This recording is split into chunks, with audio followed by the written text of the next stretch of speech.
On behalf of the Beth Am Board of Trustees, Shabbat Shalom and Shana Tova.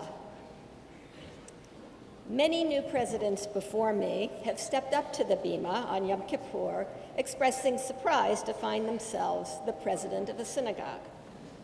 That is true for me too, but with a twist. I am surprised to be the second member of my family to serve as president of Beth Am, following my husband, Don Akchin, who led the congregation from 2001 to 2003. For those of you who appreciated Don's dry humor and witty announcements, I will not compare.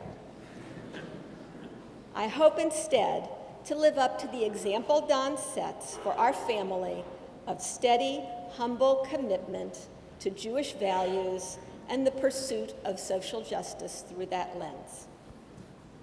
In the history of Beth Am, the Akchins are the only family to produce two presidents. But that won't be the case for long. Jonathan Fishman, our first vice president, is poised to be the second Fishman to lead Beth Am, following in the footsteps of her mother, Sarah, who served as president from 1984 to 1987. And past President Cy Smith recently earned his release from the board, just as his wife and longtime Beth Am teammate Adina Ameth became our second vice president.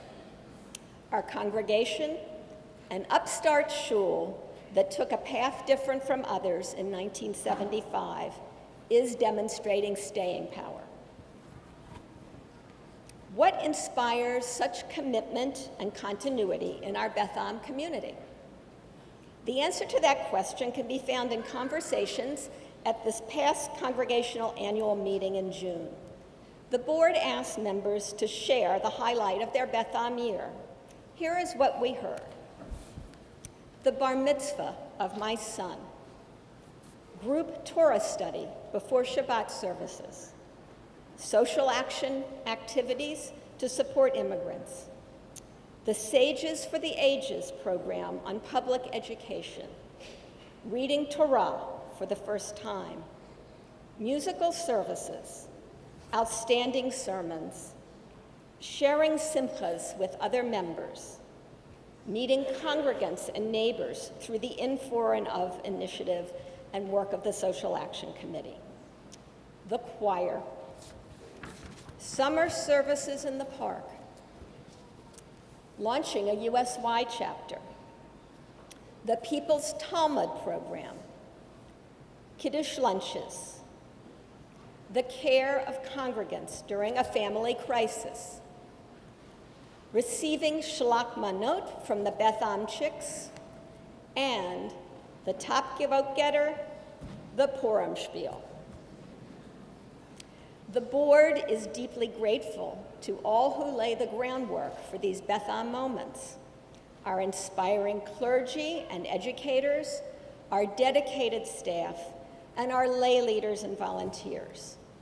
Most important of all, the board is grateful for your participation. You make the congregation, and it is clear from the stories we heard at the annual meeting that your participation has a deep and lasting effect, not only on you, but on others around you. This year, we are poised for continued momentum in member engagement. Nearly 100 of you turned in cards on Rosh Hashanah, indicating your interest in joining with others in activities ranging from social groups to education programs to singing in the choir. The board and staff will begin working with you to make these connections following the holidays. And the member interest form provided at Rosh Hashanah will soon be available online for those of you who did not have an opportunity to respond last week. I want to share a particular story about participation that speaks to Beth Am's roots and our future. In the Utah Place lobby, there is a small brass plaque. It's just 10 inches wide. Like me, you've walked past this plaque for as many years as you have attended high holiday services at Beth Am. The plaque reads, "The acquisition of this building was made possible by contributions from members of Beth Am in-town synagogue and a major gift from Mr. I.C. Rosenthal. Discovering this plaque made me curious because until recently, I believed that Beth Am purchased our historic building from Hizkiah congregation for $1.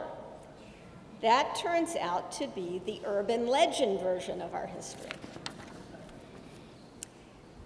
Here is what really happened.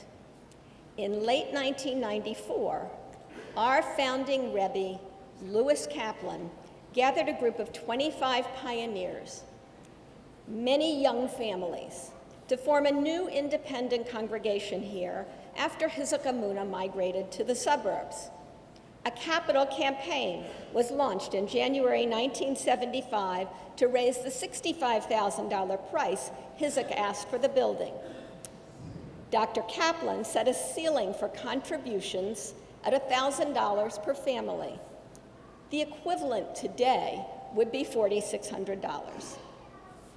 When nearly half the goal, $30,000, had been raised through the modest gifts of members, I.C. Rosenthal, an 88-year-old real estate developer and longtime Hizkiah member who continued to daven on Utah Place, came to Lou Kaplan and said, "I will give you all the remaining money you need if you allow me to negotiate with Hizkiah."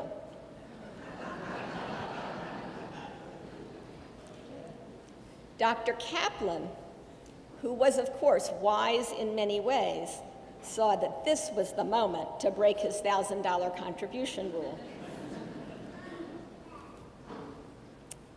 I.C. Rosenthal negotiated with Hizkiah's board to reduce the price to $55,000 and include 3 Sifrei Torah and all the Shabbat and holiday prayer books the young congregation would need.